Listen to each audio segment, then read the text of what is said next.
നെടുമങ്ങാട് സർക്കാർ ആശുപത്രിയിൽ നവജാത ശിശു മരിച്ച സംഭവത്തിൽ സസ്പെൻഷനിലായ ഡോക്ടർ ബിന്ദു സുന്ദറിനെ തിരിച്ചെടുക്കണമെന്നാവശ്യപ്പെട്ട് KGMOയെ ഇന്നും OP ബഹിഷ്കരിക്കും. മറ്റന്നാൾ സമരം ജില്ലാതലത്തിലേക്ക് വ്യാപിപ്പിക്കുമെന്നും സംഘടനാ നേതാക്കൾ പറഞ്ഞു. അതേസമയം ഡോക്ടർമാരുടെ സമരത്തിൽ ദുരിതത്തിലായിരിക്കുകയാണ് രോഗികൾ.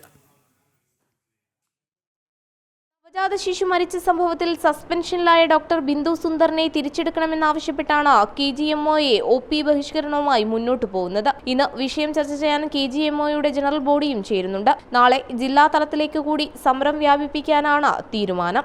ആരോഗ്യവകുപ്പിന്റെ നടപടിയെ ചോദ്യം ചെയ്ത് രംഗത്ത് വന്ന സംഘടനയെ ആരോഗ്യമന്ത്രിയും കഴിഞ്ഞ ദിവസം വിമർശിച്ചിരുന്നു. OP ബഹിഷ്കരണ സമരം ഏറ്റവും വലച്ചിരിക്കുന്നത് സാധാരണക്കാരായ രോഗികളെയാണ്. കഴിഞ്ഞ ദിവസവും രോഗികൾ ചികിത്സ കിട്ടാതെ ബുദ്ധിമുട്ടിയിരുന്നു. 10 മണിക്ക് വന്ന് ചീട്ടെഴുതി തന്നില്ല, ഡോക്ടർ ഒന്നും നോക്കുന്നില്ലെന്ന് പറഞ്ഞു. ഞങ്ങൾ ഇങ്ങോട്ട് പോട്ടതുമ്പോൾ 2 വയസ്സായ കളകളി 10-70 വയസ്സായ ജനങ്ങളുണ്ട്. ഇങ്ങോട്ട് എനിക്ക് 70 വയസ്സായി. ഇവർക്ക് എത്രയായെന്ന് എനിക്കറിയില്ല. ഞങ്ങളെ കൂടെ വരാൻ എനിക്ക് 2 മക്കളേ ഉള്ളൂ. എൻ്റെ മോൻ്റെ വണ്ടി ഇടിച്ച് സാധനങ്ങളൊക്കെ ക്ലാസ് എല്ലാം പോയി ആറ്റയ്ക്ക് പോയിരിക്കുന്നത്. സാധനം മാറ്റിയിട്ട് കൂടെ വരാൻ ആരുമില്ല.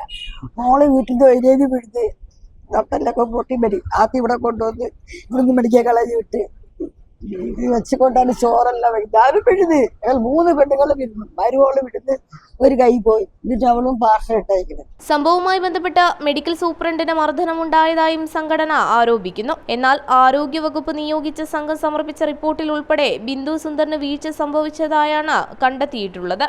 ജനം, തിരുവനന്തപുരം.